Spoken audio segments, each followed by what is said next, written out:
자, 이번 이야기는 시청자 공주아빠님께서 찾아와 주셨습니다. 오늘 해주실 이야기 어떤 이야기일까요? 바로 만나보도록 할게요.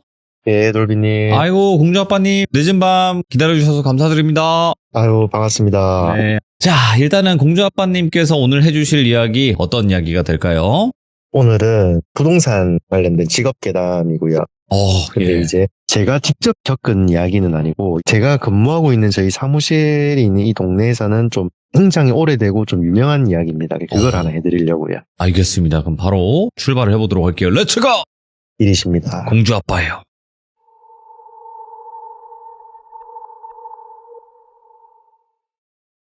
오늘 해드릴 이야기는 제가 아까 말씀드렸다시피 직접 겪은 이야기는 아니고 흔한 부동산 괴담일 수도 있는 저희 동네에서는 꽤 유명한 괴담입니다.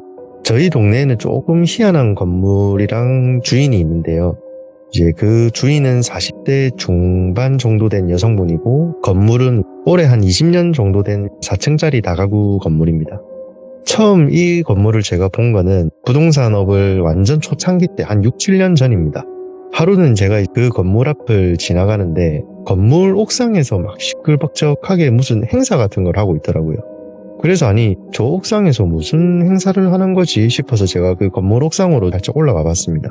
그러니까 옥상 문 바로 앞에 돼지 한 마리를 통으로 걸어두고 이제 구판을 벌리고 있더라고요. 저는 이게 다 뭔가 싶어가지고 바로 내려갔습니다. 괜히 좀 찝찝하기도 하고. 그래서 제가 당시에 사무실에 도착하자마자 막 소금 이런 거를 막 제 몸에 뿌려댔죠. 그러고는 제가 이제 같이 일하는 제 선배한테 한번 물어봤습니다. 형, 아니 우리 사무실 오는 길에 저기 A 빌라 저기 무슨 구판 벌리고 난리 났던데 봤어요? 그러자 이제 그 선배가 니는 처음 보는 갑네. 한 10년 정도 됐는데 저기 1년에 한두 번 정도는 원래 구판 벌리고 난리다. 이 동네에서 제일 유명하다. 사람들이 민어놓고 뭐 별의별 짓 다 해도 씨알도 안 먹힌다. 그러자 제가 아니 무슨 굿을 10년 동안 하냐, 저 집에 무슨 일이 있었냐, 그렇게 제가 물은 선배가 저 집에서 있었던 일들을 저한테 해주기 시작하더라고요. 때는 한 10년 전쯤 일이랍니다. 그러니까 지금으로 치면 한 15년 정도 되겠네요. 당시에 이제 지금 건물주의 어머니가 건물주셨고 나이는 70대 초반 분이셨다 하더라고요. 일찍 남편하고 사별하셔가지고 딸이랑 둘이서 그 건물 4층에서 살고 있었답니다. 이 건물 주인 할머니는 아주 절실한 기독교 신자셨답니다. 네.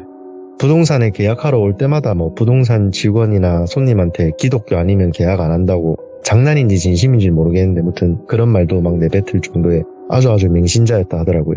그러던 어느 날 그 A 빌라에 한 세입자가 이사를 들어오게 됩니다. 당시에 이제 그 건물 주인이 부재 중이어서 딸이 대신해서 계약을 진행했다 하더라고요. 그렇게 이사를 들어가는 세입자는 당시에 40대 한 중후반의 미혼 여성이었고 그 건물주인 딸하고 정상적으로 계약을 해서 그 집에 이사를 들어갔습니다. 문제는 그 여성이 이사를 들어오고 난 다음 날부터였습니다. 건물주인 이제 그 할머니는 세입자 얼굴도 못 보고 자기가 계약을 했다면서 이제 얼굴을 보겠다고 2층에 있는 그 새로운 세입자 호실로 내려갔습니다. 내려가셔가지고 이제 노크를 했겠죠. 쿵쿵쿵쿵 계십니까? 세입자가 이제 문을 여니까 주인 할머니께서 내가 이 집 주인인데 어제 우리 딸이랑 계약했죠. 얼굴 보려고 한번 내려와 봤습니다. 잘 부탁해요. 어르신께서 웃으면서 먼저 인사도 건네시고 과일도 들고 내려오시니까 이제 세입자분도 고마워서 인사를 했답니다. 아이고 사장님 이런 거 안 주셔도 되는데 고맙습니다. 그렇게 인사를 끝마치려는 찰나에 그 주인 할머니께서 갑자기 막 킁킁킁킁 거리기 시작했답니다. 아니 근데 혹시 집에다가 향 같은 거 피웠어요? 예, 제가 항상 집에서 향을 피워놓거든요. 그 말을 딱 들은 할머니는 세입자에게 갑자기 불교 신자냐고 물어보셨고 세입자는 이제 그런 게 아니라고 이야기를 했답니다. 그렇게 그 주인 할머니는 미심쩍은 표정을 지으면서 4층에 본인 집으로 올라가셨고요. 그렇게 그날은 별 문제 없이 흘러가는 듯 했는데 저녁 한 8시쯤에 3층에 사는 한 세입자가 퇴근을 하고 집으로 올라가는데 그 주인 할머니가 2층 새로운 세입자 문 앞에서 막 코를 갖다 대고 킁킁킁킁거리고 막 문에 기도대고 혼자 막 하나님 저 무지한 걸 용서하세요 하면서 막 기도를 하더랍니다. 그 모습을 본 3층 세입자는 너무 소름이 끼쳐가지고 계단 밑에 움츠려서 이제 그 장면을 동영상으로 남기고 있었답니다. 그렇게 동영상을 찍고는 이제 일부러 막 계단에서 헛기침을 하며 다시 올라갔고요. 그러자 주인 할머니는 애써 아무렇지도 않은 척 천장을 보고 막 딴청을 피우기 시작했고요. 그리고 다음 날이 되자 어제 영상을 찍은 그 3층 세입자가 2층 새로운 여성 세입자 방에 내려가서 어제 있었던 일을 말을 해주었답니다.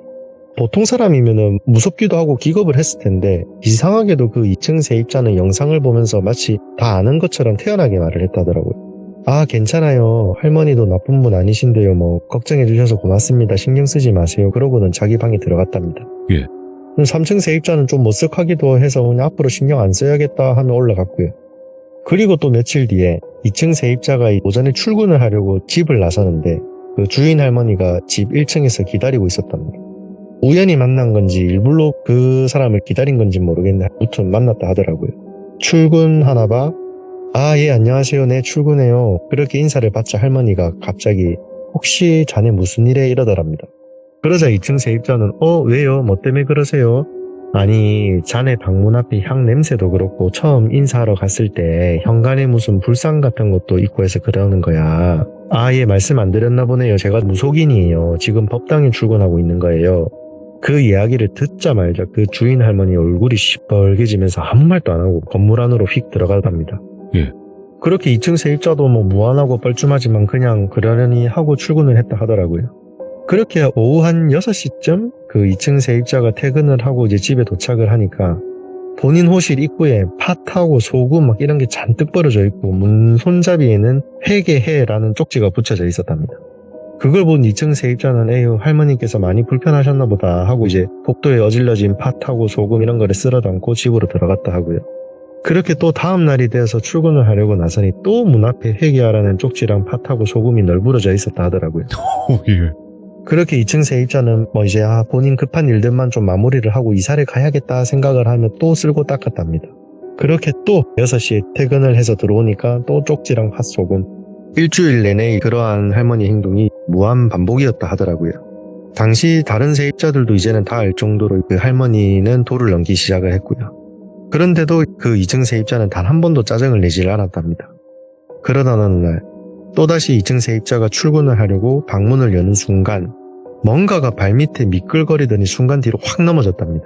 넘어지면서 엉덩이를 바닥에 찍는 바람에 그 꼬리뼈가 골절이 되었고요. 네. 그 비명소리를 듣고 다른 세대 세입자들이 나와서 이제 2층 세입자한테 다가가니까 그 2층 세입자가 사는 호실 입구 바닥에 기름 범벅이었답니다. 너무 미끄러워서 다른 세입자들이 뭐 부축을 해주고 싶어도 가까이 다가가지도 못하고 떨어져서 119를 불러줬다 하더라고요. 그런 소란 소리를 듣고 이제 주인 할머니가 내려오시더니 벌 받은 거야 퇴계해 어서 이러더니 또 올라갔답니다. 이제 그 모습을 보고 다른 세입자가 그 할머니가 계신 곳으로 올라가서 막 고함을 쳤다 하더라고요. 아니 저 사람이 당신이나 우리한테 무슨 피해를 줬다고 이렇게까지 하냐. 잘못 넘어져서 머리라도 다치면 어쩔 뻔했냐며 고함을 치니까 그 할머니는 오히려 그 세입자한테 에그 너도 회개해 하며 집으로 또 들어갔답니다. 그렇게 넘어진 세입자는 너무 아파서 울고 있었고 결국에 119에 실려갔고 병원에 입원 신세를 졌다 하더라고요. 이제 그 소식을 들은 주인 할머니 딸이 병원으로 찾아와서 무릎 꿇고 빌었답니다. 그 세입자한테. 저희 어머니가 미친 것 같다고 너무너무 죄송하다고 병원비며 치료비며 내가 다 지불하고 월세도 안 내셔도 되고 만약에 이사를 가시겠다면 보증금이랑 이사비도 바로 드리겠다면 사정사정을 했답니다. 근데 이제 그런 사과를 다 들은 2층 세입자가 갑자기 그 딸 앞에서 눈물을 막 쏟으며 말을 했다 하더라고요. 저는 뭐든 상관없어요. 이사를 가도 되고 안 가도 되는데 이제는 저도 어쩔 수가 없어요. 너무 죄송해요. 그러면서 막 울더랍니다. 그래서 그 주인집 딸이 아니 뭐가 죄송하냐 죄송한 짓 한 거는 우리인데 왜 우시는 거냐 뭐가 안 된다는 거냐 이렇게 막 물어보니까 이제 그 2층 세입자가 이야기를 해주더라고요. 이제 뭐 이 이야기를 믿어도 되고 안 믿어도 되는데 이거는 제 입장에서 말씀을 해드리겠습니다 라면서 2층 세입자의 입장에서 이야기를 하더라고요. 처음에 그 팥이며 소금이며 쪽지며 이런 거를 붙여놨을 때 그냥 그런갑다 했답니다. 왜냐하면 본인이 살아오면서 무속인이라는 그 직업 특성상 남들한테 손가락질도 많이 받았고 비난도 많이 들었다 하더라고요. 그래서 그런 거는 뭐 아무렇지도 않고 가족들도 자기를 안 보고 살고 있기 때문에 그냥 그러려니 했답니다. 근데 이제 할머니께서는 점점 도를 넘으셨고 예. 결국에는 자기가 모시고 있는 무슨 장군신이 계시는데 그 장군신 중에 한 분이 자기한테 막 이야기를 하기 시작했답니다. 저 할멈 저거 내가 가만 안 둘 거라고. 저것도 가만 안 둘 거고 저 딸도 가만 안 둘 거고 하여튼 저 집안 자체를 가만 안 둘 거라면서 장군신이 이제 자기한테 막 그렇게 이야기를 했답니다. 그 이야기를 들은 그 2층 세입자는 그러지 마시라. 제가 더 잘하겠다면서 집에 와서도 계속 시성을 드리고 기도도 하고 이랬답니다. 그래서 그 장군신이 마지막에 미끄러지기 전날 그럼 알겠다. 그럼 여기까지 하고 이사를 나가는 걸로 그 모시는 신하고 이야기가 됐다 하더라고요. 그렇게 다음날 이사를 나가기 위해서 부동산을 알아보려고 나오는 길에 그 할머니가 그 기름을 갖다가 범벅을 해놓고 자기는 미끄러졌다 하더라고요. 상황이 이렇게까지 되니까 이제 자기가 모시던 그 장군신이라는 존재가 나는 이제는 못 참는다. 나는 이제 못 참고 너가 어떻게 나한테 기도를 하고 뭐를 한다 해도 나는 무조건 저 할멈은 가만 안 둘 거다. 네가 여기서 나를 더 말리면은 니는 또 다치게 될 거다. 이런 식으로 이제 이야기를 했다 하시더라고요. 자기가 모시는 신이 너무 노해버리니까 이제 이 1층 세입자 무속인은 자기도 감당이 안 되는 거예요. 그래서 그렇게 딸한테 설명을 하니까 딸이 가만히 듣더니 딸도 이제 그런 걸 안 믿는 사람인 것 같다 하더라고요, 보니까. 아, 그러시냐. 무슨 말씀이신지 알겠다. 저도 저희 어머니한테 몸 조심해라고 할 테니까 그냥 이사를 나가시는 걸로 하자. 그렇게 이야기를 하니까 그럼 알겠다. 내가 당장 이거 퇴원하고 일주일 안으로 이사를 나가주겠다. 대신에 어머니 꼭 몸 조심하라고 하셔라. 그렇게 이야기를 하고 마무리가 되었다 하더라고요. 그렇게 그 집 딸이 병원비며 치료비며 이런 거를 다 지불을 하고 한 10일 정도 있다가 이제 그 무속인은 퇴원을 했다 하더라고요. 그분이 당시에 퇴원을 하고 이제 저희 부동산을 왔었고요. 네. 그래서 저희 부동산에 지금은 그만두신 분이 계시는데 하여튼 그분이 그 무속인분의 새로운 집을 구해다 드렸고 이제 그분이 이사를 나갔다 하더라고요. 이사를 나가는 날에도 그 할머니는 빨리 나가라면서 재수 없다면서 막 집 앞에서 팥하고 소금하고 이런 거를 이삿짐에다가 막 뿌리고 있었다 하더라고요. 그 마지막에 나가는 순간에 그 무속인이 그 할머니 손을 탁 잡으면서 네. 할머니 저 너무 원망하지 마세요. 혹시라도 할머니 건강이나 뭐에 문제가 생기시면은 제 연락 자시니까 꼭 전화하세요. 제가 해드릴 수 있는 건 이게 다예요. 너무 저 원망하지 마세요. 너무 죄송해요 이러고 나갔답니다. 예. 그러고 나서 한 며칠은 그 집에 아무 일도 없었다 하더라고요. 그러다가 하루는 이제 그 3층에 있는 세입자인데 그분이 그 할머니한테 고함 쳤던 그 사람이거든요. 그 사람이 하루는 퇴근을 하고 들어오는데 복도에 그 할머니가 쓰러져 있었답니다. 너무 놀래가지고 이제 그 세입자가 할머니한테 가가지고 막 뺨을 치고 막 어깨를 흔들고 이러면서 막 깨우니까 할머니가 막 하시더니 일어나셨다 하더라고요. 아니 할머니 이 시간에 여기 복도에 누워서 뭐 하십니까? 어디 아프신 거 아니에요? 내가 여기 왜 있냐면서 너 집에 누워 있었는데 내가 왜 지금 복도에 있지? 그러시더라고요. 그래서 이제 그 3층 세입자는 이 할머니 치매가 오셨는갑다 뭐 이런 생각을 하고 4층까지 구축을 해서 이제 넣어다 드렸다 하더라고요. 그러고 나서 그날은 그렇게 넘어갔고 한 며칠 뒤에 갑자기 큰 사고가 하나가 일어납니다. 할머니가 네. 난데없이 2층에 그 세입자가 이사를 나갔으니까 그 집이 비어져 있지 않습니까? 그 집에 들어가서 외창 청소를 하기 시작했다 하더라고요. 그냥 창문 안에 이제 내부만 청소를 해도 되는데 굳이 창문 밖에 손을 갖다가 빼가지고 몸을 반쯤 베란다 밖으로 넣어서 그 외창을 닦기 시작했다 하더라고요. 그 모습을 보고 3층 세입자가 밑에서 소리를 질렀답니다. 할머니 뭐 하세요 거기서? 거기를 굳이 지금 왜 닦습니까? 깨끗한데 얼른 들어가세요. 그 위험합니다. 그 이야기를 듣자마자 할머니가 이것만 닦고 하더니 2층에서 떨어졌다 하더라고요. 떨어지면서 이제 어깨 쪽을 갖다가 바닥에 잘못 착지를 하셔가지고 어깨가 골절이 되셨고 그렇게 그 3층 세입자가 119를 신고를 해서 그 할머니를 모셔다 드리고 딸한테 급하게 연락을 했다 하더라고요. 아니 지금 요 할머니 창문 밖에 닦다가 지금 베란다 밖으로 떨어지셨다. 빨리 병원으로 가보셔라. 아마 지금쯤이면 병원에 도착했을 거다 이러면서 이제 딸한테 그 이야기를 해줬다 하더라고요. 그렇게 할머니가 갑작스럽게 입원을 하고 뭐 복도에서 쓰러져 있었던 적도 있고 그러니까 그 딸이 이상함을 조금 눈치를 챘다 하더라고요. 그래가지고 그 딸이 그 무속인 전화번호를 알고 있으니까 2층 살았던 2층 세입자분한테 전화를 했다 하더라고요. 지금 우리 엄마가 갑자기 요 며칠 사이에 당신 나가고 나서부터 좀 안 좋아지기 시작하더니 오늘은 또 2층에서 떨어지셨다. 이거 어떻게 해야 되냐. 이거 당신하고 뭔가 연관이 있는 거 아니냐. 그러니까 그 2층 세입자가 맞다 하더라고요. 네. 나하고 관계가 있는 게 맞고 근데 정말 너무 죄송한데 내가 해드릴 수 있는 게 없다. 내가 지금도 계속 일도 안 하고 기도만 드리고 있다. 용서해달라고. 근데도 이게 분이 안 풀리시는 것 같다.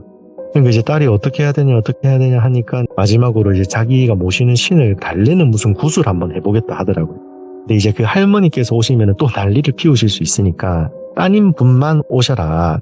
원래라면은 그 2층 호실에서 해야 되는데 2층 호실에서 하면은 다른 세입자들도 또 난리가 날 수 있으니까 건물 옥상에서 하자. 이렇게 이야기가 되었답니다.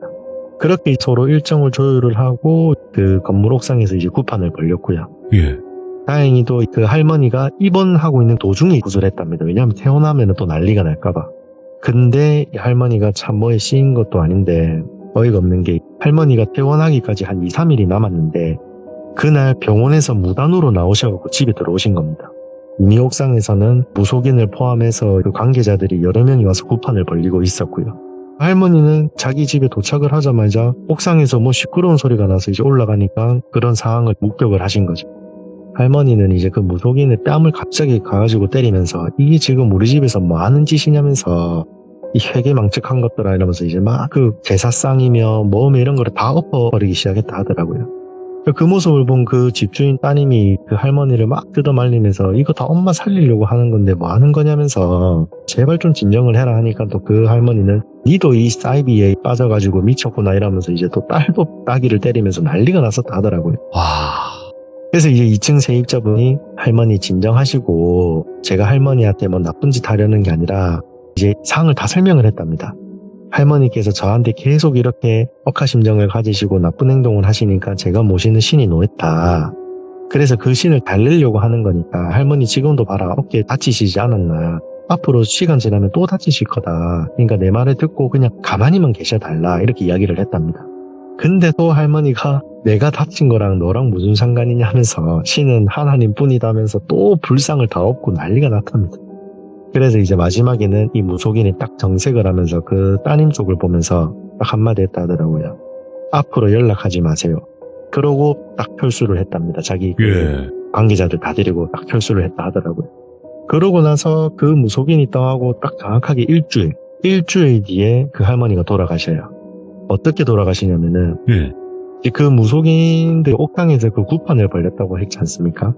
이 할머니는 그게 너무나도 그냥 싫었던 거예요. 그런 자기랑 다른 종교 의식 같은 거를 이제 우리 집에서 했다라는 게 그 무슨 결벽이나 광박관념 있는 사람처럼 막 소금을 몇 포대를 들고 이제 옥상에 뿌리고 닦고 막 이런 걸 병적으로 막 일주일 내내 했다고 하더라고요. 예.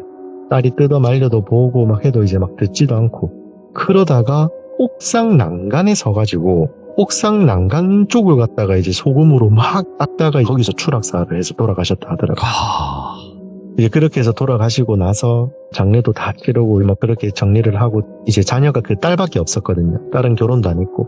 그래서 딸은 그 집을 이제 상속 처리를 다 하고 그렇게 시간이 지나는 줄 알았는데 딸한테도 이제 이상한 일이 생기기 시작했다 하더라고요. 그러니까 이제 이 딸은 그 무속인과 연관이 있다라는 걸 생각을 해서 또 그 무속인한테 연락을 했답니다. 이제 우리 엄마도 돌아가셨다. 이제 난 어떻게 해야 되냐니까 그 무속인이 내가 해줄 수 있는 거는 없다 이제. 아마 당신도 서서히 시간이 지나면서 아파질 거고 재수없는 일들이 많이 생길 것 같다. 근데 이제는 진짜 나는 더 이상은 없다. 그날 굿이 그 장군님이 말한 마지막 기회였다. 예. 근데 너네가 그거를 다 엎어버리지 않았냐. 내가 해줄 수 있는 건 없다. 다른 데 가서 차라리 알아보셔라. 우리 장군님을 눌릴 수 있는 다른 누군가를 네가 한번 찾아봐라 해가지고 그 딸이 수소문한 끝에 이제 서울인가 경기도에 있는 엄청 유명한 뭐 무속인 한 명을 찾았다 하더라고요. 그래서 이제 그 사람이 매년 1년에 뭐 무슨 날 2번 와가지고 그 집에서 굿을 계속하고 있답니다. 지금도 그래서 그 집을 지나가면 1년에 한두 번 그 무속인이 와서 굿을 하고 있거든요. 끝입니다. 자, 여러 가지 상황이 정말 많이 벌어지네요, 공주 아빠님 주변에. 오늘 이거는 뭐 제가 겪은 일은 아니어가지고. 그래도 이제 주변에서 그런 걸 또 겪고 이야기를 들려주신 거니까. 야, 근데 오늘 이야기도 역시 공주 아빠님께서 들려주시니까 너무나 선명하게 상상이 잘 되도록 또 잘 들었고요. 너무너무 감사드리고요. 항상 파이팅입니다. 예, 화이팅입니다. 네, 고맙습니다. 네. 자, 오늘 공주 아빠님께서 들려주신 부동산 직업괴담을 또 이렇게 전달을 해주셨는데 저희 주변에서 정말 조금만 찾아봐도 정말 무섭고 아니면 기묘하고 이상한 일들이 많아요, 여러분들. 여러분들께서도 혹여라도 내 직업에서 아니면 내 주변에서 이런 무서운 일들이 있다면 언제든지 제보해 주시면 감사하겠습니다. 고맙습니다.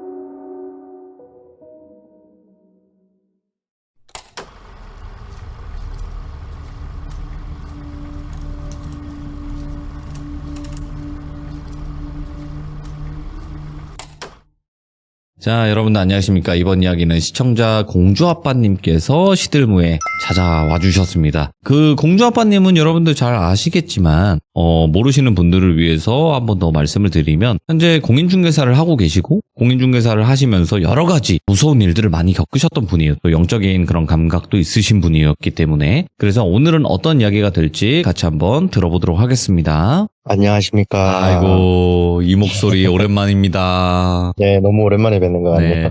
하지만 또 바쁘신 일도 있었고 또 개인적인 일도 있으셨기 때문에 언제나 네. 그게 우선이라는 점 다시 한번 말씀드릴게요. 감사합니다. 네. 자, 오랜만에 오셨지만 오늘 해주실 네. 이야기 어떤 이야기가 될까요? 일단 오랜만에 온 만큼 오늘은 이야기를 한 2개 정도 일단 들고 와봤고요. 네. 너무 좋습니다. 하나는, 네. 하나는 이제 요 부동산과 관련된 이제 직업괴담이고, 예. 하나도 부동산과 관련된 건데 직업괴담은 아니고요. 오케이. 알겠습니다. 일단은 두 가지 다 키워드가 부동산 쪽이다라는 네. 거잖아요. 예. 네. 그러면 도대체 어떤 이야기일지 한번 들어보도록 할게요. 렛츠고! 길이십니다. 공주 아빠예요.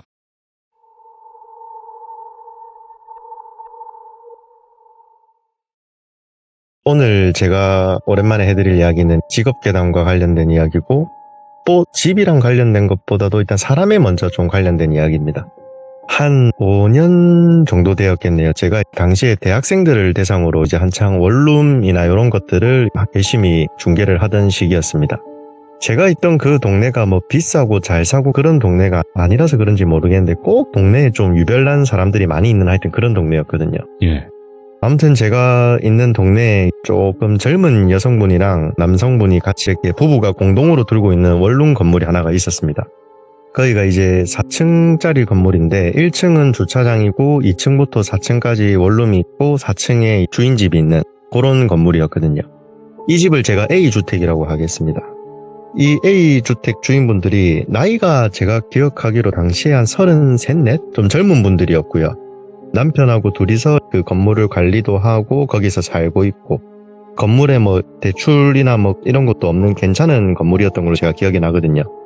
아무튼 이제 이 대학생들이 항상 집을 구하는 시기가 항상 정해져 있거든요. 이 새학기 시작하기 전 12월부터 2월 달까지 그때가 한창 애들이 이제 방을 구하던 시기다 보니까 당시에 저도 막 그맘때는 늘 밥 먹을 시간도 없이 일을 했던 기억이 납니다. 그때가 아마 1월 한 중순쯤이었을 텐데 제가 그 A주택에 세입자들을 한 5명인가 6명인가 놓고 그 주택은 임대가 마무리가 되었습니다. 이제 1년치가. 그렇게 대학생들 방 구하는 시기도 다 끝나서 한 2월 말부터 저도 조금 프리하게 일을 했던 기억이 나고요. 그렇게 제가 시간을 좀 보내고 있는데 그 A주택에 들어간 학생들이 저한테 전화가 오는 겁니다. 집이 좀 이상한 것 같다고. 제가 한번 물어봤죠. 집이 뭐가 이상하냐. 집 지어진 지 5년도 안 된 뭐 신축급인데 정확히 뭐가 있냐 하니까 밤만 되면 복도에서 여자가 흐느끼는 소리가 들리고 가끔 새벽에 여자 비명소리도 막 들린다 하더라고요. 그래서 저는 그동안 그 5년 동안 그 집에서 그런 민원이 한 번도 들어온 적이 없었기 때문에 솔직히 믿진 않았습니다. 아니면 동네가 조금 유별나다 보니까 밤에 누가 밖에서 술 취해서 난리를 피우나? 이 생각도 조금 했었고요. 왜냐면 거기가 대학생들이 많다 보니까 한창 갓 성인이 된 애들이 술 이런 거를 자제를 못해서 조금 그럴 수도 있으니까 그런 생각을 했죠. 그래서 처음에 저한테 민원을 넣었던 여학생한테 이제 제가 좋게 설명을 좀 해줬습니다. 술 취한 여성분들이 그렇게 했을 수도 있으니까 일단 좀 참고 내 말고 주인한테도 말을 좀 해놔라 그렇게 말을 했죠. 그렇게 또 한 며칠 있으니까 A주택에서 남학생이 또 저한테 민원을 넣더라고요. 왜 이런 집을 중개를 했냐고 막 따지더라고요 저한테. 제가 웬만한 다른 민원은 다 그냥 넘어가도 저한테 중개 과실에 대해서 따지는 건 제가 좀 되게 불쾌해 하거든요. 왜냐하면 저는 계약을 할 때 이 보증금 100만 원짜리라도 저는 완전 FM으로 그냥 계약을 다 하거든요. 그래서 그 남학생이랑 언쟁이 제가 조금 있었습니다. 그래서 이 남학생이 하는 말이 매일 밤마다 어떤 여자가 복도에서 흐느끼고 비명 지르고 무서워 죽겠다는 겁니다. 그러고 보니까 며칠 전에도 그 똑같은 민원으로 여학생한테 제가 민원을 받았었거든요. 그래서 제가 우선 알았다. 그리고 그런 민원이 중개 과실이랑은 별개다. 그렇게 이제 제가 그 남학생한테 설득을 시키고 주인한테 전화를 걸어봤죠. 제가 처음 전화를 걸었던 게 남편이었습니다. 네. 그 A주택 남편한테 전화를 해서 제가 사장님 요 며칠 학생들이 자꾸 저한테 이상한 민원을 넣는데 어떻게 된 거냐 하니까 그 A주택 남편분이 하는 말이 자기도 미치겠다는 겁니다. 한 번도 이런 적이 없었는데 어디서 누가 그러는지도 모르겠다는 겁니다. 그래서 자기가 하루는 복도에서 그 누군가가 비명을 지를 때까지 기다렸다가 소리가 들리자마자 4층에서 뛰어내려와도 아무도 없다는 겁니다. 건물에 CCTV가 어디에 있냐면은 그 출입구 현관 자동문 앞에 거기에만 CCTV가 있고 복도에는 없거든요. 이게 왜 그러냐면은 복도에다가 이렇게 CCTV를 함부로 설치하면은 이제 세입자들 비번호 치는 거 이런 게 보이기 때문에 그렇게는 설치를 하면 안 되거든요. 그러다 보니까 자기는 더 답답해하고 저한테도 막 괜히 좀 그렇게 신경 쓰게 해서 미안하다 하고 전화를 끊더라고요. 그래서 제가 뭐 곰곰이 좀 생각을 해봤는데 제가 뭐 그 건물이 안 좋은 사건이나 사고가 있었던 그런 집도 아니고 그냥 완전 평범한 집이었거든요. 당시에 이제 뭐 한 5년 전에 그 신혼부부들이 집을 짓고 본인들이 들어가고 그래서 뭐 전혀 문제될 그런 집도 아니라서 저는 일단 일종의 해프닝이다 이렇게 생각을 했죠, 당시에. 그렇게 또 며칠 있는데 이번에는 그 세입자의 엄마가 저한테 전화가 오더라고요. 요즘에 이 대학생들이 솔직히 뭐 본인들이 뭐 해결하거나 하려고 하는 게 없거든요.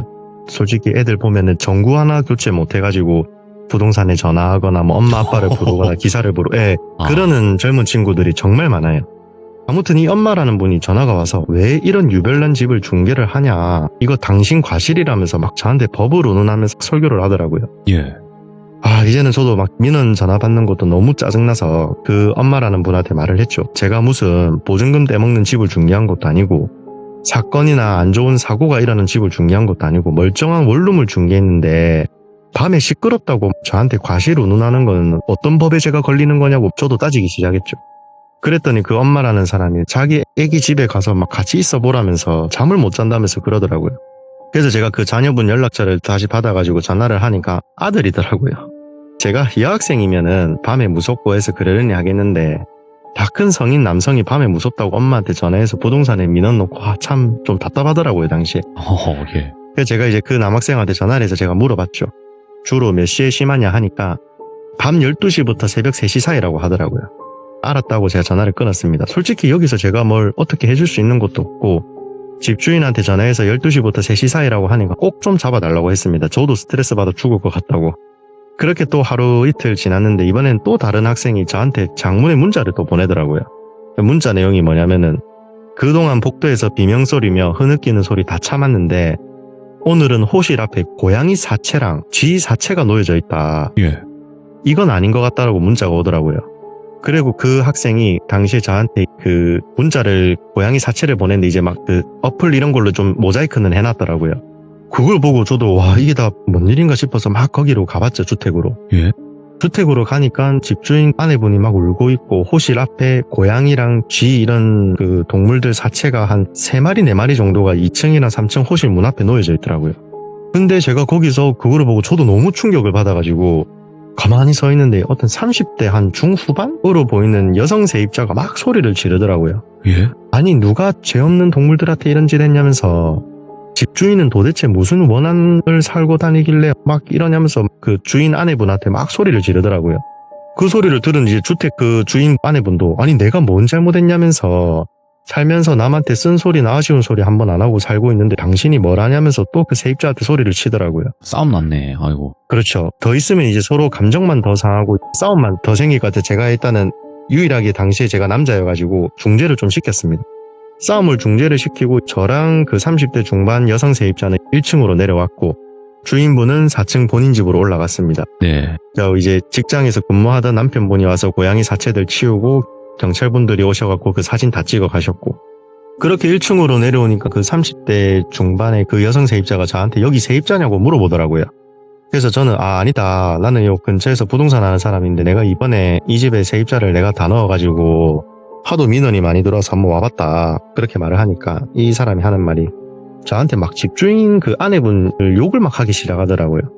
뭐라고 했냐면은 여우 같은 기집애가 뭐 남자 잘 만나서 집 걱정 없이 산다면서 생긴 것도 마음에 안 든다면서 저는 아무런 대꾸도 안 하고 가만히 듣고만 있었는데 이 험담하는 수위가 이제 점점 높아지기 시작하는 겁니다. 예? 그래서 제가 더 듣기가 너무 역해가지고 한마디 했죠.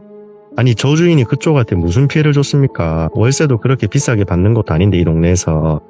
그러니까 저한테 하는 말이 어머머머 편드는 것 보라면서 그쪽도 뭐 저 집주인 좋아하나 보네요. 뭐 이런 말을 하는 겁니다. 뭐 저런 여자가 좋냐면서 갑자기 막 저한테 그런 대도 않는 이상한 소리를 하기 시작하더라고요. 가만히 있다가 더 이상 제가 상종을 하면 안 될 것 같아가지고 말 같지도 않은 소리 하지 마시고 오해 살지 또 하지 마세요 하고 저는 자리를 벗어났습니다. 그 집을 떠나가면서 제가 이제 그 집주인 아내분한테 전화를 한 통 했죠. 아까 복도에서 싸운 그 여자분 상태가 좀 이상한 것 같은데 좀 조심해라. 자꾸 내한테 그 사모님 욕을 하더라. 그러니까 안 그래도 그 여자 때문에 자기가 탈모가 생겼답니다. 들어온 지 이제 4개월밖에 안 됐는데 계약할 때 보증금 부조가 되었고 자기가 보증금도 다 깎아주고 월세도 안 올리고 근데도 들어오고 나서부터 이상하게 자기만 보면은 적대심을 가지고 자기 남편한테는 또 세상 천사처럼 행동을 한다 하더라고요. 집주인 입장에서 또 이야기를 들어보니까 이제 더더욱 확실하게 그 여자가 좀 이상하게 느껴지기 시작하더라고요. 그렇게 전화를 끊고 나니까 또 세입자 엄마들이 막 전화가 오기 시작하더라고요, 저한테. 우리 애가 그러는데 고양이 사체가 어쩌고 뭐 이런 집을 어쩌고 저쩌고 저한테 소송을 하니 많이 이제 제가 스트레스가 너무 받으니까 진짜 저도 폭발할 것 같더라고요. 그래서 이 누군지는 몰라도 이렇게 고양이라든지 동물한테 이렇게 하는 거 보니까 분명히 사람이 한 짓은 맞으니까 예.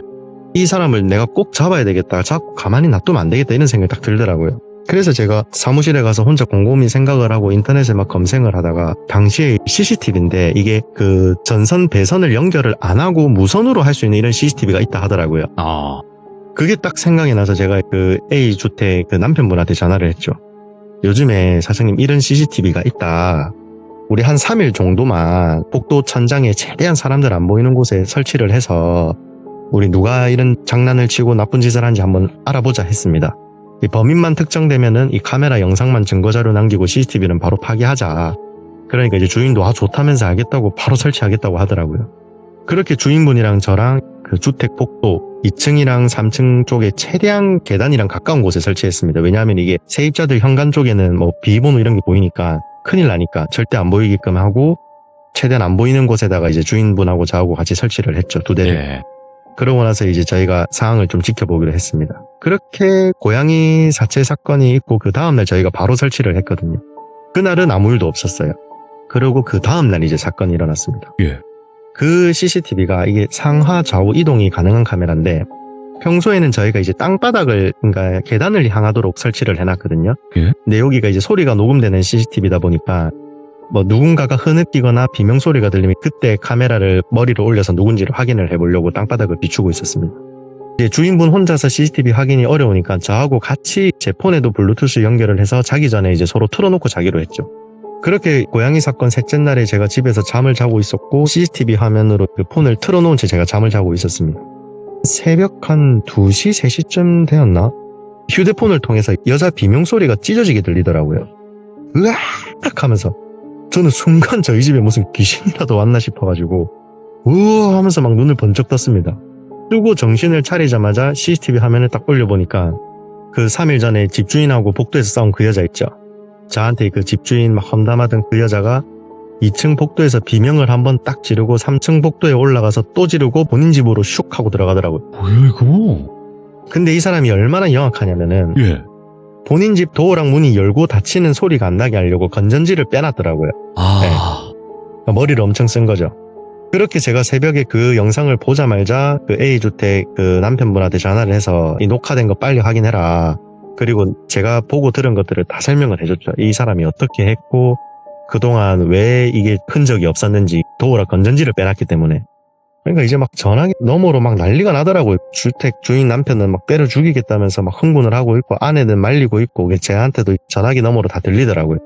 제가 일단 진정하시고 날이 밝는 대로 한 8시나 8시 반까지 제가 그 현장으로 가겠다고 했죠. 그렇게 제가 아침에 한 8시 반쯤에 그 집에 도착을 하니까 경찰관 분들하고 주인분들 그리고 이제 그 문제의 그 여성이 이렇게 다 있더라고요. 솔직히 전 제가 도착했을 때 사과부터 할 줄 알았거든요. 예. 근데 그 문제의 여성분이 역으로 소리를 지르고 난동을 막 피우더라고요. 이 사람이 뭐라 하냐면은 그 주택 아내분한테 왜 네가 뭔데 내 남자를 뺐냐부터 시작해서 네가 내 걸 다 뺏었다면서 이 집도 내 거라면서 막 이상한 소리를 하더라고요. 예. 가만히 제가 들어보니까 지금 집주인 남편이 저 사람의 전 애인인가? 근데 이게 외모만 봐도 이게 두 분의 차이가 너무 컸거든요, 솔직히. 그런 생각을 하던 와중에 그 남편분이 막 야 이 미친나 니랑 내랑 언제 봤다고 내가 왜 네 애인이냐 계약 때 처음 봐놓고 정신병자 아니냐면서 막 이 점점점 파국으로 치닫고 있더라고요. 그렇게 이야기를 다 들어보니까 이 여자가 그 망상증이라고 합니까? 좀 그런 게 있는 사람이더라고요. 집에 이사를 와서 집주인 남편이 자기한테 웃으면서 인사를 해주니까 자기를 좋아하고 사랑한다고 생각을 하기 시작했답니다. 그리고 지금 저 남자의 아내 때문에 본인의 사랑이 못 이루어지고 있고 이런 망상이 막 망상을 낳는 그런 사람이더라고요. 그래서 저 여자를 힘들게 하기 위해서 밤마다 그 난리를 피우고 애꿎은 그 고양이들 길냥이들한테 그런 짓을 한 거였고요. 결국에 그 여자는 이제 쫓겨났고 그리고 집주인이 뭐 동물단체인가 그런 데다가 어떻게 이야기를 해가지고 단체로 그 사람한테 고발이랑 소송 막 이런 거를 하는 걸로 마무리가 됐었습니다. 야, 이거 섬뜩하긴 하네, 확실히. 네. 여러 세입자분들이 있겠지만, 와, 이런 경우를 또 쉽게 보진 못하죠, 공주 아빠님. 동물 그게 저는 너무 그때 충격이어가지고. 아, 동물은 문제예요. 아. 그러니까 진짜 그게 저는 너무 충격이었어가지고. 일단은 그래요. 모든 뭐 망상병을 가지고 있는 분들이 네. 그러진 않을 거예요. 하지만 이 일을 벌인 그 사람은 분명하게 소름 끼치는 부분이 있다라는 거죠. 그렇죠. 야. 그러면 첫 번째 이야기는 부동산 직업괴담이라고는 하셨고, 두 번째는 네. 부동산에 관련은 되어 있지만 직업괴담은 아니다라고 말씀을 하셨는데 어떤 이야기가 될까요? 이야기 바로 시작해볼까요? 길이시죠. 그때가 제가 갓 20살이 되었을 때입니다. 20살이 되자마자 제가 이제 출가를 했거든요. 왜냐면 제가 대학을 저희 집에서 좀 멀리 떨어져 있는 곳에 가다 보니까 가서 제가 처음으로 기숙사를 들어갔는데 제가 당시에 그 학업 성적을 못 맞춰가지고 기숙사에서 잘리게 되었습니다. 잘리게 되니까 이제 제가 집에다가 부탁을 해서 내가 기숙사에 떨어졌는데 자취를 좀 해야 되는데 돈을 좀 지원을 해줄 수 있냐 하니까 당시에 뭐 저희 집도 형편이 있는 집은 아니었습니다. 그때 좀 힘든 예. 시절이다 보니까 네가 대학 다니면서 알바를 해라. 네가 뭐 학업에 큰 뜻이 있는 아이는 아니니까 네가 좀 집을 알아보고 해라. 그러면 나머지는 뭐 보증금 정도는 부모님들이 도와줄게 이렇게 이야기가 됐었습니다. 듣고 보니까 제가 참 하라는 공부도 안 하고 성적도 못 맞추고 그러니까 제가 그냥 어떻게든 스스로 다 해결을 해야 되겠다라는 생각을 했어요 당시에. 네. 그래서 이제 20살 대학교 2학기 때 제가 처음 자취집을 알아보고 있는데 너무 비싼 거예요. 제가 있는 동네들이. 당시에 월세가 뭐 38만 원 관리비 포함해서 40만 원 뭐 이렇게 하니까 제가 와, 이 돈은 도저히 못 내겠는 거예요. 예. 근데 제가 막 아르바이트라고 해봤자 주말마다 그 노가다라고 하죠. 공사 현장에 알바 가는 거. 그게 당시에 인건비가 하루 일당이 6만 원 하던 시절이었는데 그거를 쎄 빠지게 해도 그 40만 원의 월세를 못 내겠는 거예요. 그렇게 제가 알아보고 하다가 그때는 지금은 그렇게 하면 안 되는데 이게 골목골목마다 이게 벽보라고 하죠. 벽에 전단지 붙어져 있는 거. 뭐 보증금 100에 10만 원, 뭐 보증금 50에 10만 원 막 이런 벽보가 있었는데 속는 셈 치고 제가 전화를 했습니다. 전화를 하니까 그 부동산 중개업자들이 전화를 받더라고요. 그래서 제가 이제 나 학생이고 돈이 없다. 보증금은 한 많이 걸어봐야 100만 원이고 월세는 20만 원이 넘으면 안 된다. 예. 근데 또 대학가를 원한다. 그러니까 이제 그 부동산 중개업자도 한숨을 쉬더니 한계가 있다는 겁니다. 월세가 18만 원이래요. 제가 곰곰이 생각을 했는데 아니 주변 시세가 35만 원 이상인데 18만 원이면 너무 땡큐인 거예요. 거기다가 뭐 인터넷도 되고 뭐 다 된다 하는 거 보니까 그래서 제가 당장 집을 보여달라. 그렇게 그 사람을 만나서 그 부동산 공인중개사를 만나서 집을 보러 갔는데 주택이더라고요. 2층짜리 그 단독주택이었는데 1층에 원룸을 뭐 한 3개 정도 만들어 놓고 2층에 원룸을 또 한 3개 정도 만들어 놓는 그런 주택을 개조한 거죠. 그런 원룸이었는데 1층을 제가 101호를 딱 보여주더라고요. 들어갔는데 생각보다 너무 괜찮은 거예요. 평수가 제가 기억하기로 거의 한 10평 가까이 됐거든요. 원룸인데.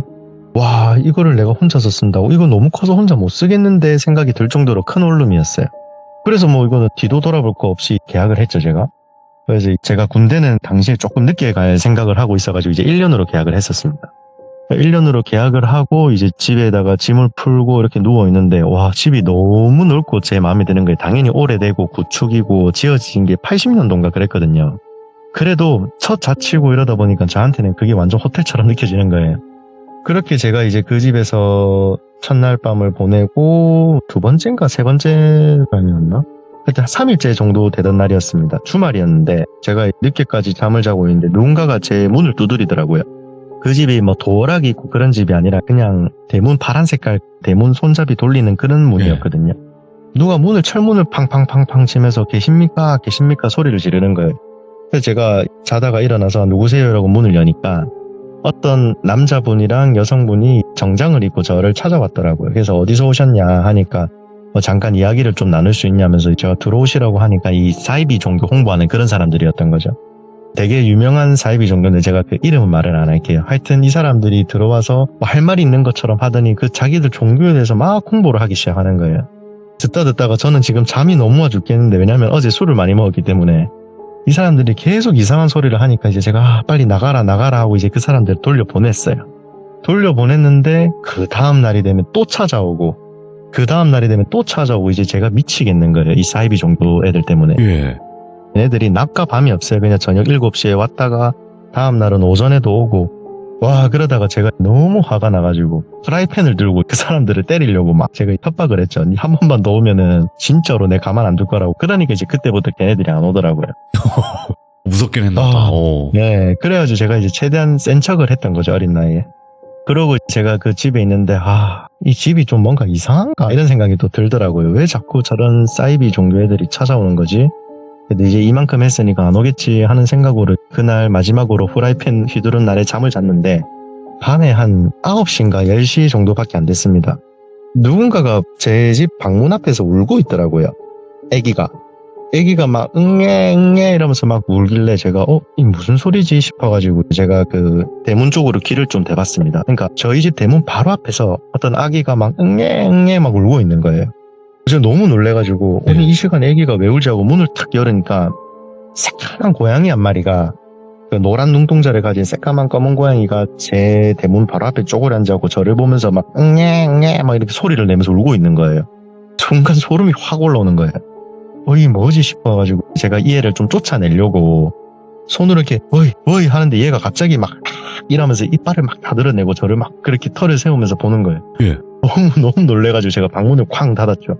저희 집 대문이 도로에 나와 있거든요. 그러니까 밖에서 차들 지나가는 소리라든지 뭐 누군가 말하는 소리 이게 다 들려요. 그냥 딱 대문을 열면은 차도거든요. 그런 약간 반지하처럼 생긴 그런 집이었는데, 이 고양이도 막 이렇게 하고 있고 이상한 일들도 계속 있으니까 점점점 제가 이 집에 대해서 좀 부정적인 생각이 막 들더라고요. 그러다가 제가 그 고양이를 보고 화장실을 딱 가서 이제 볼일을 보고 있었는데, 예. 제가 왜 처음부터 그 집에 들어올 때 그런 거를 못 느꼈는지 모르겠는데, 그날 제가 그거를 봤어요. 천장을 딱 봤는데 천장이 파공한 흔적이라고 해야 되나? 이 구멍이 이렇게 송송 나 있는데 누가 봐도 딱 알겠더라고요. 이게 무슨 용도로 이걸 했는지. 여기 누군가가 안 좋은 선택을 한 집이구나. 이거 어떡하지 하다가 제가 그거를 사진을 찍어가지고 그 공인중개사한테 그 저녁에 보냈죠. 네. 혹시 여기 화장실에서 누가 이러한 행동을 선택을 하셨냐 하니까 맞대요. 내한테 왜 말을 안 해주냐, 안 물어보셨잖아요 라는 거예요. 예. 제가 이제 그래도 사람이 사는 집인데 그렇게 누가 안 좋은 선택을 하고 이런 거면 좀 기뜸이라도 해줘야 되지 않냐. 그러니까 그 사람은 또 하는 말이 그럴 의무는 없다. 예. 솔직히 짜증이 나오고 막 하는데 그럴 힘도 없더라고요. 그냥 그러고 나서 제가 어떡하지, 이 집을 나가야 되는데 지금 당장 갈 데도 없고 그렇다 또 혼자 있기에는 또 뭔가 안 좋은 일이 생길 것 같고, 그래서 제가 룸메이트를 좀 구해야 되겠다라는 생각을 했습니다. 그렇게 룸메이트를 알아보다가 제 대학교 동기 남자애한테 이런 조건을 마련해주고 한 달에 나한테 그냥 7만 원이나 8만 원 정도만 주라. 그러면은 니하고 내하고 같이 이 집에서 살 수 있다. 이렇게 이야기를 하니까 친구도 좋다는 겁니다. 그 친구는 저랑 같은 과는 아닌데 하여튼 이 학교에 들어와서 좀 친해진 친구였거든요. 그렇게 이제 그 친구도 저희 집에 들어와가지고 짐을 풀고 같이 생활을 하기 시작했죠. 그 친구가 들어오고 난 이후부터는 별 문제가 없었어요. 별 문제가 없이 잘 지내고 있었는데, 하루는 그 친구 과 특성상 이 야간에 과제하는 그런 게 엄청 많은 과거든요. 그러니까 이 친구가 야간에 그날도 뭐 과제 이런 거 한다고 늦게까지 안 들어오고 있었고 저 혼자 있었고, 그렇게 제가 있는데 이상하게 제가 그날따라 혼자 있는데 이게 좀 무섭더라고요. 예. 오늘은 혼자 있으면 안 될 것 같은데 왜 이렇게 막 으스스하고 무섭지? 그러고 제가 이제 두리번거리는데 저희 집에 또 그 집이 희한한 게 창문이 많아요. 근데 이 창문이 그 옛날 그 창문 지나가는 사람들 다 비치는 그런 창문이거든요. 뿌옇게 비치는 창문. 보니까 막 이상한 여자들이 지나가는 것 같기도 하고 이게 더 분위기가 좀 막 이상해지고 있더라고요. 그래서 제가 친구한테 전화를 했죠. 철수야, 오늘 몸이 좀 안 좋은데 니 혹시 언제 오냐? 그러니까 지혜가 하는 말이 나 집에 도착하면 오늘 한 새벽 한 3, 4시는 돼야 돼 이러는 거예요. 하고 이거 혼자 있어야 되나 말아야 되나 하다가 일단은 그냥 남자가 너무 좀 이런 거 가지고 무서워하는 것 같기도 하고 이래. 원래 제가 겁이 없는데 그날따라 이상하게 겁이 많더라고요. 일단 친구한테 알겠다 하고 제가 잠을 청했죠. 예. 잠을 청했는데 제가 그 집에서 처음 가위가 눌렸습니다. 더워가지고 눈을 딱 떴는데 얼굴이 없는 달걀 귀신이 여잔데 나체로 있었어요. 나체로 입은 여자가 제 위에 올라타가지고 막 이렇게 몸을 움직이기 시작하더라고요.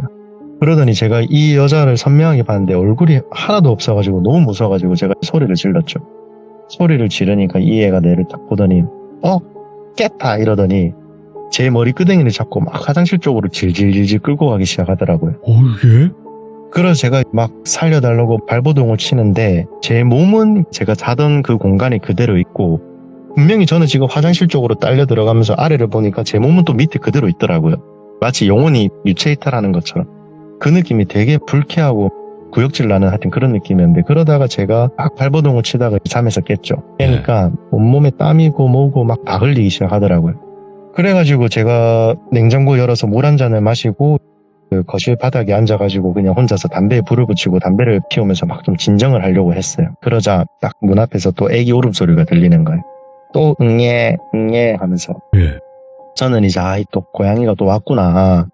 어떡하지? 저 고양이 좀 너무 공격적이던데 해서 그냥 제가 대문을 손으로 쾅쾅 쳤습니다. 이렇게 하면 도망가겠지. 쾅쾅 치고 어이 하면서 막 쾅쾅 계속 쳤어요. 치니까 좀 조용하더라고요. 그래서 다행이다 갔다 하고 이제 담배를 마저 피우려고 하니까 갑자기 또 문 앞에서 응애 하면서 또 소리를 지르더라고요. 그 고양이가. 하고 저도 이제 스트레스 받을 만큼 받았고 도저히 안 되겠다 싶어가지고 대문을 열고 나왔어요. 제가. 나오니까 고양이가 없어요. 고양이가 없고 차도 없고 사람도 없고 그냥 아무도 없더라고요. 그래서 이상하다 싶어가지고 분명히 이 고양이가 계속 울었는데 왜 없지 싶은 마음에 이제 제가 저희 집이 그 골목길 대로변에 있었는데 하여튼 그 골목을 제가 조금 한번 걸어서 그 고양이를 찾아봐야 되겠다 생각을 했습니다. 찾아서 이제 제가 뭐 해코지를 하려는 게 아니라 겁을 줘서 이렇게 좀 도망을 가게 하려고. 근데 없어요. 고양이도 없고 뭐 사람도 없고. 그래서 제가 핸드폰을 딱 보니까 시간이 새벽 2시 반인가 그렇더라고요. 그래서 제가 고양이가 하도 빠르니까 도망을 갔구나. 그 생각을 하고 뒤를 돌아서 다시 저희 집 쪽으로 가는데 누군가가 저를 딱 따라오는 느낌이 들더라고요.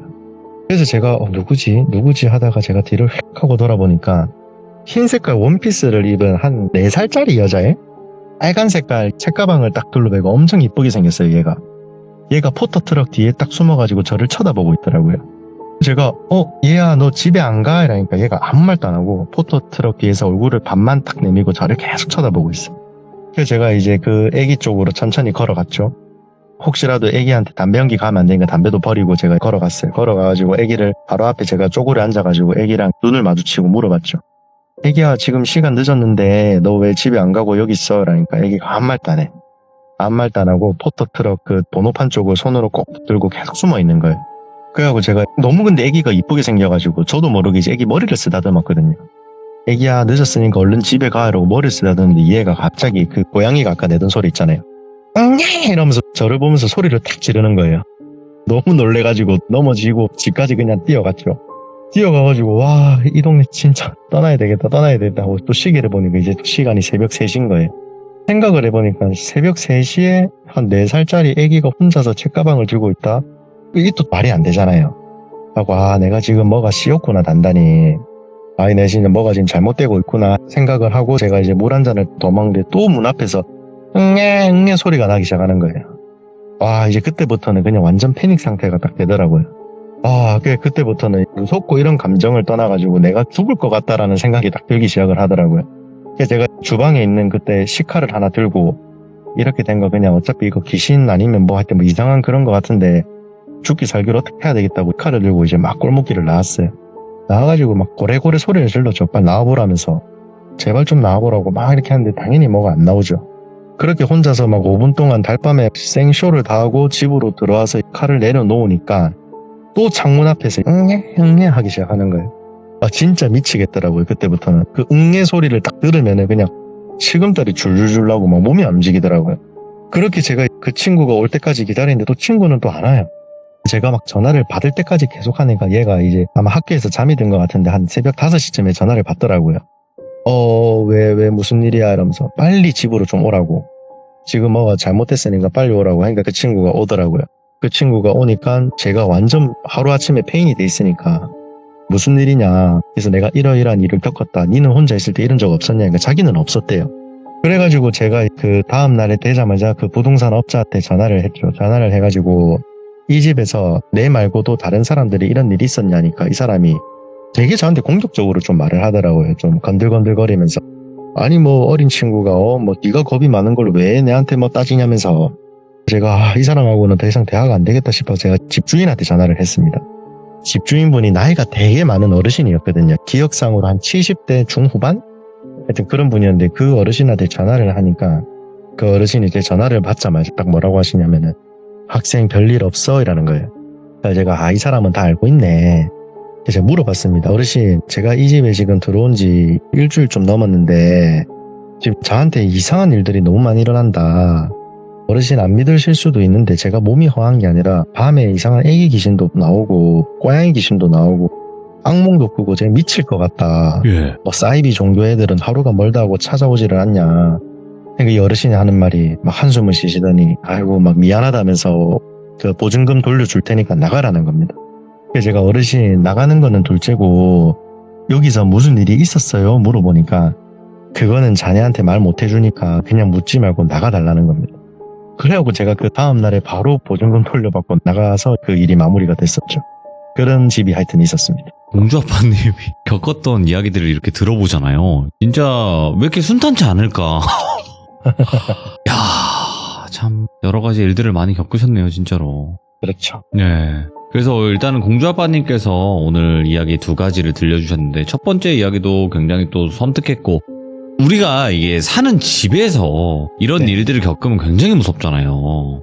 그렇죠. 네, 그래서 저희 시청자분들도 조금 좋은 집을 들어가는 좀 팁이 있을까요? 팁이라고 좋은 집 이런 것보다는 요즘에는 솔직히 네. 그 아파트를 제외하고 네네. 우리가 이제 흔히 아는 뭐 다가구 주택이라든지 뭐 이런 이제 오피스텔 건물 이런 거 이제 특히나 젊은 분들 전세를 많이 들어가잖아요. 전세 뭐 혹은 월세죠. 전세, 네. 그쵸. 근데 이제 요즘에는 우리 청년들이라든지 신혼부부들한테 전세 자금 대출을 워낙 나라에서 잘해주다 보니까 사람들이 잘 모르고 전세 대출을 받아서 전세를 많이 들어가는데 네. 요즘에 전세 사기가 이게 언론에 나온 거는 진짜 빙산의 일각이거든요. 아, 네. 사실 저도 전세 사기 때문에 한동안 한 달 동안 너무 스트레스 많이 받았었고 그죠. 일이 있었죠. 네, 물론 제가 뭐 그런 거에 가담한 건 아닌데 다행히 저희 세입자들은 이제 아무런 피해 없이 다 나오긴 했는데 이제 네. 저도 그 계약서를 썼으니까 그런 조사도 받아보고 했는데 이 전세 특히 보증금 거는 거에 대해서 한 2천만 원 넘어가면은 요즘에는 좀 많이 꼼꼼하게 확인할 게 너무 많습니다. 아, 요즘 네. 참 세상이 흉흉한데 그래도 좀 잘 좋은 집 얻으시길 바래요. 저희 시청자분들은. 그죠? 그쵸. 네. 아이고 오늘 공주 아빠님 이렇게 두 가지 이야기 전달 잘 해주셔서 너무너무 감사드리고 항상 건강하셔야 됩니다. 감사합니다. 돌비님 네. 항상 건강하세요. 파이팅입니다. 네. 자, 여러분들, 모르겠어요. 요즘, 일본처럼 법이 바뀌어야 된다, 뭐 이러시는 분들도 있어요. 근데, 정말 저도 상상하면서 좀 무서웠던 게 뭐냐면, 지금 내가 살고 있는 집에서 무슨 일이 일어났었을까? 그리고, 전에 살았던 사람이 그냥 살아서 나갔었을까? 아니면, 뭐, 살해를 당했을까? 뭐, 이걸 모르잖아요, 저희는. 그래서, 좀 더 오싹하지 않나. 그리고 간혹 또 이상한 귀신이 목격이 된다던가 이랬을 때 나중에 알고 보니 이런 일이 있었다. 이런 일들이 또 워낙 많다 보니까 여러분들 정말 조심하시길 바라겠습니다. 감사드립니다.